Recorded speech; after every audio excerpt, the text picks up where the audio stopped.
नमस्कार दोस्तों, इस वक्त भृगु क्षेत्र बलिया की बात हो रही है। गंगा की पवित्र स्थली और महर्षि भृगु की तपोभूमि पर आप मंजू महाराज जी पधारे हुए हैं। अच्छे ज्योतिष से काफ़ी चर्चा में हैं और इस वक्त यूपी के बलिया में हैं। जी नमस्कार सर, आपका वेलकम है, बलिया में स्वागत है। हरिओम सर। हर इंसान की कुछ न कुछ समस्याएं हैं। समस्या तो चारों तरफ है, दवा के साथ साथ दुआ भी काम करता है। कुछ ऐसी भी चीज़ हैं जो सूट कर जाते हैं। तो इन आज का हिंदुस्तान, आज के लोग, गंभीर समस्या क्या है, उसका निदान क्या है आपकी नज़र में? जैसा कि आपने कहा कि बलिया की धरती जो है एक तपोभूमि है। मैं अपने आप को सौभाग्यशाली समझता हूं कि आप आज के दिन मुझे बलिया के भृगुनाथ जी, बालेश्वरनाथ जी, जानकी मंदिर का आशीर्वाद प्राप्त हुआ है। आपने कहा कि जीवन में परेशानियां तो लगी रहती हैं, निसंदेह जीवन है तो परेशानियां तो लगी ही रहती हैं। मुख्य बात ये होता है कि हम उन परेशानियों से कैसे उबर सकते हैं। जी जी जी। मैं आपको एक बात बताना चाहता हूँ, यदि पानी गिरना है तो पानी गिर के रहेगा, वो प्रभु की इच्छा है। कोई भी मंजू महाराज ज्योतिष तांत्रिक ईश्वर से बढ़ के नहीं है। पानी गिरना है तो गिरेगा, उसे कोई नहीं रोक सकता। हाँ, एक अच्छा ज्योतिष गुरु आचार्य आपको सलाह दे सकता है कि पानी गिर रहा है, आप छाता ले लीजिएगा, तो आप बच सकते हैं। ज्योतिष का यही काम है। मुख्य तौर पे आपने जो एक और बात पूछी है कि किस तरीके की समस्याएं ज़्यादा हैं। अभी वर्तमान में हम देख रहे हैं कि 90 के दशक के बाद से लोगों में मानसिक बेचैनी बहुत बढ़ती जा रही है और इसका एक मुख्य कारण है ओवर एम्बिशियस होना। पहले कम आय में, कम संसाधनों में सुखी जीवन जीते थे, लेकिन अब लोगों की महत्वाकांक्षाएं इतनी बढ़ चुकी हैं, उन्हें पूरी करने के लिए वो रात दिन लगा रहता है, तो वो मानसिक परेशानियों से घिरता है और इसके बाद उसमें शारीरिक व्याधि भी आती है और समस्याएं वहीं से शुरू हो जाती हैं। जी, तो अब चूँकि सर अंतर्राष्ट्रीय ख्याति प्राप्त आप ज्योतिषाचार्य हैं, ज्योतिषी आप हैं। आज का नौजवान, हमें जो लगता है कि जो माता पिता सपना देख रहे हैं नौजवानों पे, बहुत से ऐसे नौजवान हैं, बहुत से ऐसे स्टूडेंट हैं जो सक्सेस तो हैं, बाकी बहुत से लोग बैक हैं। सक्सेस की परिभाषा सबके लिए अलग अलग है। मैं माता पिता से भी कहना चाहूँगा कि वे अपने बच्चों से एक्सपेक्टेशन ना रखें। एक्सपेक्टेशन रखें, लेकिन पहले उनको समझ लें उनकी क्षमता क्या है। आपका बच्चे की क्षमता क्या है, वो कितना कर सकता है, आप उसको उतना ही प्रेशर दें। तो ये आपने एक देखा होगा कि छोटे छोटे से बच्चे, स्कूल के बच्चे, कॉलेजेस के बच्चे सुसाइड के केस कर रहे हैं। ये एक बड़ी चिंता का विषय है। इस तरह का नहीं होना चाहिए। क्योंकि वो माता पिताओं के या समाज के एक्सपेक्टेशन पे खरे नहीं उतरते हैं, तो उनमें एक फ्रस्ट्रेशन आ जाता है, डिप्रेशन आ जाता है और डिप्रेशन के कारण वो एक ये कितना गलत और घातक कदम उठाते हैं। तो उतना ही एक्सपेक्ट करें जितना उनकी क्षमता हो। अच्छा, बलिया में आपने आज पहला दिन है, 3 दिवसीय कार्यक्रम पे है। आपने बहुत लोगों को देखा होगा, आज बहुत लोगों से मिला भी होगा, आप उनके हाथ भी देखे होंगे, उनके भविष्य को भी देखा होगा आपने क्या है। तो बहुत से ऐसे लोग हैं जो आपके पास आए होंगे, अपनी समस्या बताए होंगे, उसका निदान भी आपने बताया होगा। समस्या आपने बताया कई तरह की होती हैं। आर्थिक युग ज़माना है, बेरोजगारी का दौर है, खर्चाएँ दुनिया भर के हैं। आपने कहा कि पहले खर्च सीमित थे, अब संसाधन बढ़ चुके हैं। इंसान इसलिए परेशान है, पहले एक टीवी से काम चल जाता था, अब 10 घर में मोबाइल है, समस्याएं बढ़ गई। तो इंसान अगर कमा रहा है कम, खर्च ज़्यादा है, तो आप उसको किस रूप में देख रहे हैं? क्या उसमें होना चाहिए कि उसका सिस्टम सही रहो? जैसा कि आपने पूछा कि आज दिन भर से हम लोग बैठे हुए हैं, सोशल मीडिया पे हम लोगों का प्रचार प्रसार कर रहा था, तो हमको बहुत अच्छा इसका प्रतिफल मिला है।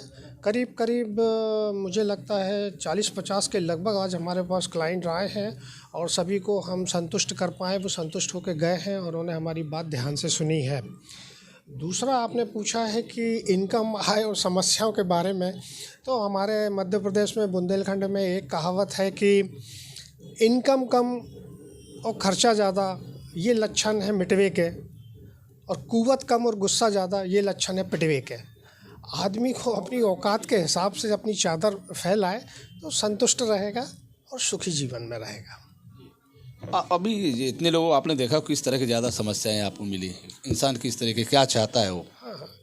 सभी सुखी रहना चाहते हैं। ओवर एक्सपीरियंस मतलब एम्बिशंस हैं उनके, जो युवा वर्ग है वो नौकरी और कैरियर की तलाश में थे।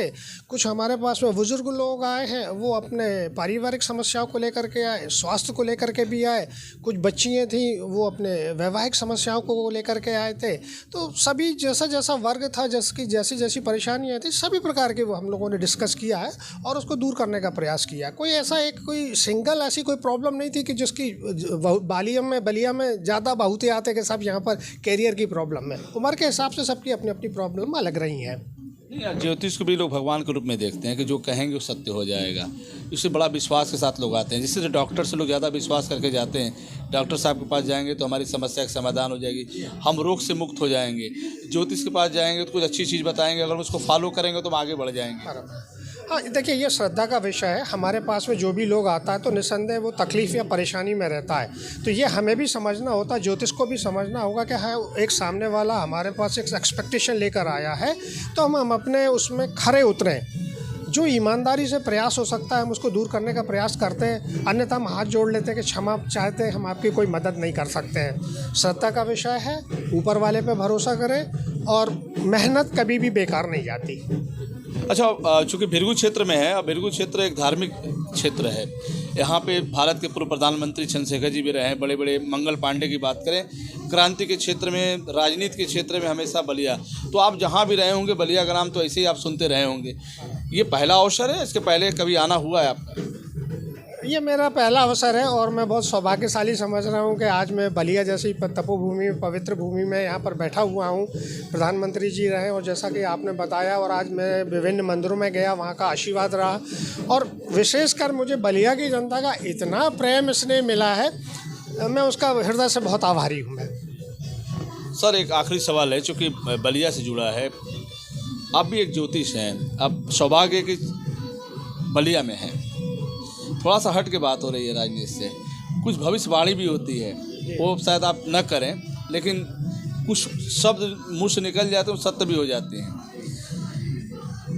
राजनीतिक भविष्य की बात करें, वर्तमान मौजूदा, तो क्या लग रहा है कि 2024 में आपकी नज़र में आगामी किसकी सरकार होगी?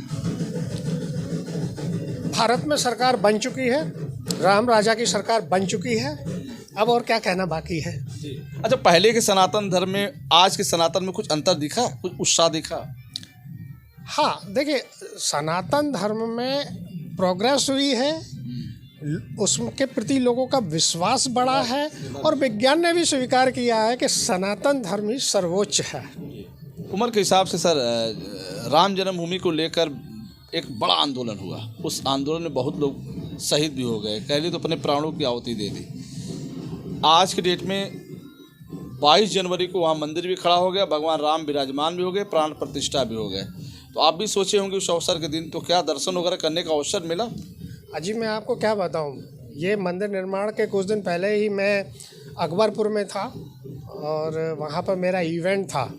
वहाँ जिन्होंने आयोजन कराया था, वहाँ में उन लोगों ने मेरे को वहाँ पर दर्शन की मेरी व्यवस्था की और मैं तो बहुत अभिभूत हूँ। श्री राम जी की कृपा मेरे पास शुरू से बनी रही है। मैं हनुमान भक्त भी हूँ, तो राम जी की कृपा तो मेरे ऊपर हमेशा रहेगी और मैं चाहूँगा कि सभी समस्त देशवासियों, सनातन धर्म के लोगों के ऊपर राम जी की कृपा बनी रहे, हनुमान जी की कृपा बनी रहे। मैं बलिया के लोगों को विश्वास दिलाना चाहता हूँ कि आप अपनी नीयत साफ रखें, उज्ज्वल भविष्य। अच्छा, समस्या का समाधान आपके पास है?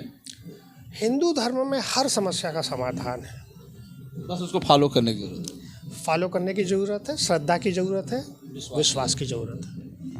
नमस्कार दोस्तों, मंजू जी महाराज की बातों से आपने सुना भी होगा, देखा भी होगा, आज हम लोग साथ में हैं। अच्छी बात लगी कि इंसान को विश्वास होना चाहिए। जैसे आपने कहा कि मैं हनुमान भक्त हूँ तो राम की पूजा करूँगा ही।